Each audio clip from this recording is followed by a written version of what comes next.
नमस्कार।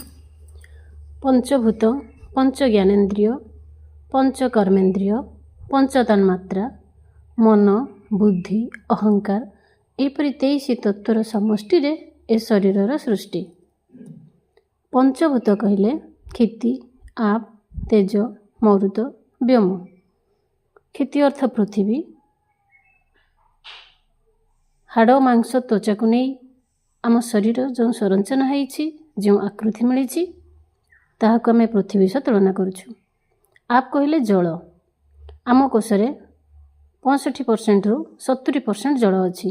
जल बिना जीवन असंभव एवं जल को इमोशन बा भावना सहित तुलना कराई। बेले बेले मनीष भावना रे आसी अनेक किछि भूल करि बसे।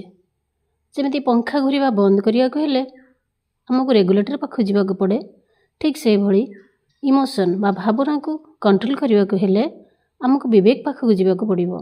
विवेक सहित आम सब काम करने को पड़िबो एवं जागृत रे रहिबा को पड़िबो। तापर आसला तेज अर्थ अग्नि।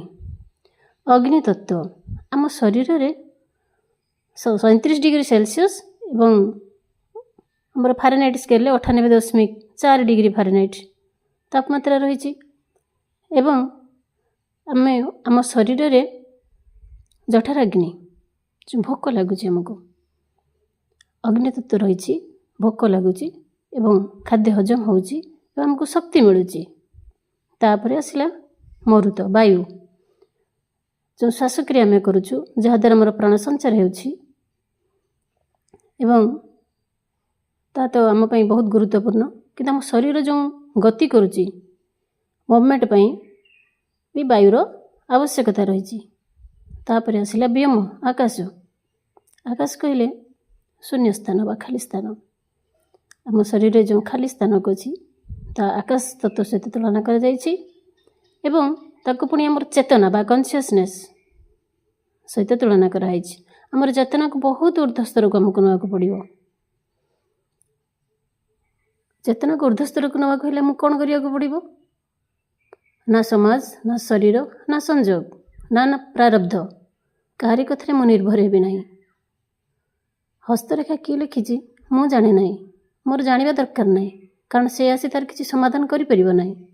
आमे काहारी पछरे चलिबा नहीं। आमे एमिति एक नुआ रास्ता तैयारी करिबा जे रास्ता रे नुआ पीढ़ी चली परिबे। पुराना रास्ता जदि मते ठीक लागुनी ताहले मोर चलिबार कोनोसी मजबूरी नहीं। तेणु आमर चेतना को आमको ऊर्ध्वस्तर को नवाक पड़िबो। तापर आसो जानिबा पंच ज्ञानेन्द्रिय। पंच ज्ञानेन्द्रिय कहले कर्ण, चक्षु, नासा, जिह्वा, त्वक अर्थ त्वचा। कर्ण श्रवणेन्द्रिय, त्वचा स्पर्शेन्द्रिय, चक्षु दर्शनेन्द्रिय, नासा घ्राणेन्द्रिय, जिह्वा स्वादेन्द्रिय। एवं एई पंच ज्ञानेन्द्रियर पंच तन्मात्रा रही। केमिति?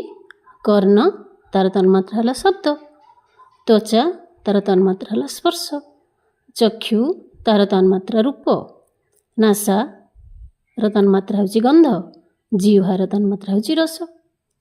जिह्वा रस आस्वादन करे। तेणु ये जो पंच ज्ञानेन्द्रिय विषय में जानिले तापर आस जानिबा पंच कर्मेन्द्रिय।